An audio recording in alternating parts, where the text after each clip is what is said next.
Ey iman gətirənlər!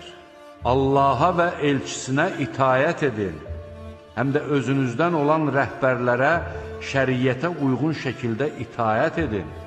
Əgər bir şey haqqında mübahisə etsəniz, Allaha və axirət gününə inanırsınızsa, Allaha və onun elçisinə müraciət edin.